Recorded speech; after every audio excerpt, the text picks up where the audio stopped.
জটিল সব সমীকরণ মাথায় নিয়ে চ্যাম্পিয়ন্স লিগের লিগ পর্বের শেষ ম্যাচে মাঠে নেমেছিল ৩৬ দল। একই সময়ে চলতে থাকা ১৮টি ম্যাচে প্রতি মুহূর্তে বদলে গেছে সমীকরণ। টেবিলের জায়গা পরিবর্তন হয়েছে একদম শেষ মিনিটেও। ঘরের মাঠে কায়রাত আলমাতিকে ৩-২ ব্যবধানে হারিয়ে শীর্ষস্থান অক্ষুণ্ণ রেখেছে আর্সেনাল।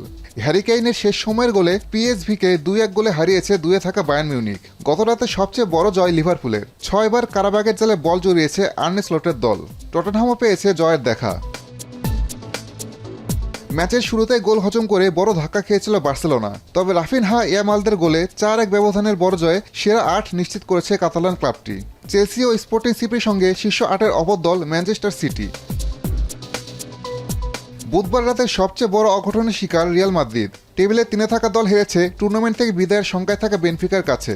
সাবেক কোচের কাছে ৪-২ ব্যবধানের হারে প্লে অফে নেমে গেছে লস ব্লাঙ্কোরা। অন্যদিকে হোসে মরিনহোর বেনফিকা শেষ মিনিটের গোলে রূপকথা লিখে ২৪তম দল হিসেবে টুর্নামেন্টে টিকে থাকা নিশ্চিত করেছে।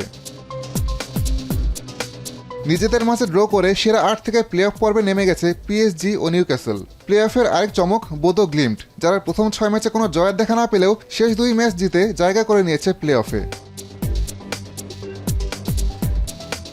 চ্যাম্পিয়ন্স লিগের রাতকে বলা হয় ম্যাজিক্যাল নাইট। বুধবার আরও একবার দেখা গেল এমন প্রবাদের বাস্তব চিত্র, যেখানে জমজমাট সব লড়াইয়ে নিজেদের সর্বোচ্চটা নিংড়ে দিয়ে অবিশ্বাস্য সব ম্যাচ উপহার দিয়েছে দলগুলো। অ্যাবসোলুট ম্যাডনেস যেন একেই বলে। আসাদুজ্জামান লিটন, এখন।